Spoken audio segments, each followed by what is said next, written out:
நம்ம பேபிஸ்க்கு oil use பண்ணும்போது இப்போ தலையில் எண்ணெய் வைக்கிறோம் அப்படின்னா அதை தலையை தவிர வேறு எந்த பார்ட்ஸ்லேயும் படாத மாதிரி நாம் வந்துட்டு ஆயில் அப்ளை பண்ணி விடணும்.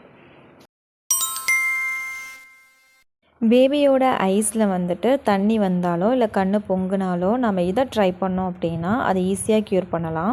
இப்போது நான் ஐஸ் கிட்ட காட்டியிருக்கிற 2 ரெட் மார்க்கில் நம்மளுடைய ஃபிங்கரை வச்சுட்டு ஏதாவது ஒரு ஃபிங்கரை வச்சுட்டு சர்க்குலர் மோஷனில் நம்ம வந்துட்டு மசாஜ் பண்ணோம் அப்படின்னா பேபி ஐஸ்லேருந்து கண்டினியூஸாக வர தண்ணியோ இல்லை கண் பொங்குச்சுனாவோ அது வந்துட்டு சரியாயிடும். இது டாக்டர் எனக்கு கொடுத்த அட்வைஸ்.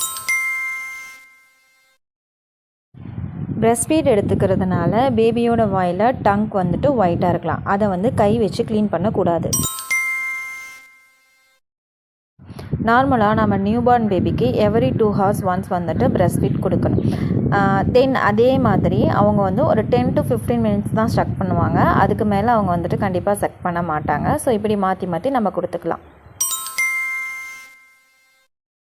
நம்ம பேபி பால் போதுங்கிற அளவு நம்ம ஃபீட் பண்ணிட்டோமா அப்படிங்கிறது எப்படி கண்டுபிடிக்கலாம் அப்படின்னா எவ்ரி 4 hours ஒன்ஸ் வந்துட்டு கண்டிப்பாக வந்துட்டு யூரின் போவாங்க.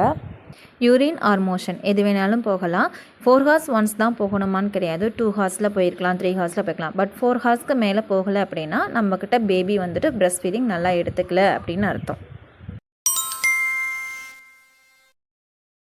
நம்ம பேபிக்கு 3 months ஆனதுக்கப்புறம் இந்த மாதிரி வாயில் வந்து எச்சியை வந்து தள்ளுறது நார்மல் தான். பேபி 3rd monthல இருந்துட்டு நிறைய வந்து மோஷன் போக மாட்டாங்க. யூரின் வந்துட்டு நிறைய போவாங்க. மோஷன் வந்துட்டு 1 or 2 times தான் வந்துட்டு போவாங்க. பேபிக்கு கரெக்டாக 3rd monthல அதாவது 10th weekல வேக்சினேஷன் போடுற மாதிரி இருக்கும். இந்த டைம் வேக்சினேஷன் போடுறப்ப எந்தெந்த வேக்சினேஷன் எந்தெந்த இன்ஜெக்ஷன்ஸ் போடுறாங்க எந்தெந்த மருந்து இருக்குன்னு கேட்டு போட்டுக்கிறது நல்லது.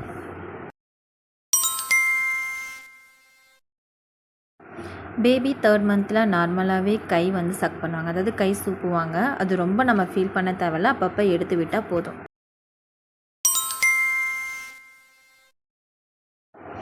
பேபிஸ்க்கு பேம்பர்ஸ் வந்துட்டு போட்டு விடும்போது ரொம்ப காலை மேலே தூக்கி வந்து பேம்பர்ஸ் போடக்கூடாது. அப்படி நம்ம போட்டு விட்டோம் அப்படின்னா அவங்க வாமிட் பண்ணுறதுக்கு சான்சஸ் இருக்குது.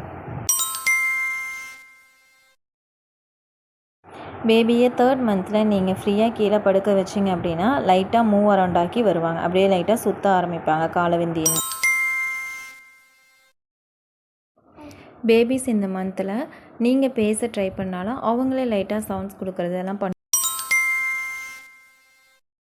பேபிஸ் நம்ம ஃபீட் பண்ணிகிட்ருக்கும் போல ஏன்னு தெரியாமல் அழுகுறாங்க அப்படின்னா கண்டிப்பாக அவங்க வந்து யூரினோ மோஷனோ போக ட்ரை பண்ணுறாங்க. அதனால்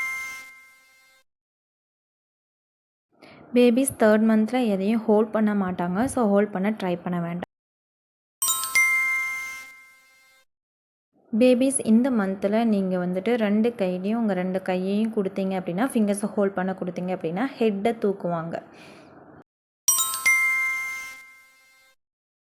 பேபிஸ் இந்த மந்தில் நார்மலாகவே லிப் பைட்டிங் பண்ணுவாங்க. அதாவது அந்த நமட்டை கடிக்குதுன்னு சொல்லுவாங்க. கீழே தடவை கடிப்பாங்க. அதை வந்து நம்ம எடுத்து விடணும் அப்படின்லாம் கிடையாது. அது நார்மல் தான். அவங்களே வந்துட்டு அதை சரி பண்ணிப்பாங்க. ஸோ நம்ம அதை ஒரி பண்ணிக்க தேவையில்லை. ஐ ஹோப் இந்த வீடியோ உங்களுக்கு ஏதாவது ஒரு வகையில் யூஸ்ஃபுல்லாக இருந்திருக்கும்னு நினைக்கிறேன். தேங்க்ஸ் ஃபார் வாட்சிங்.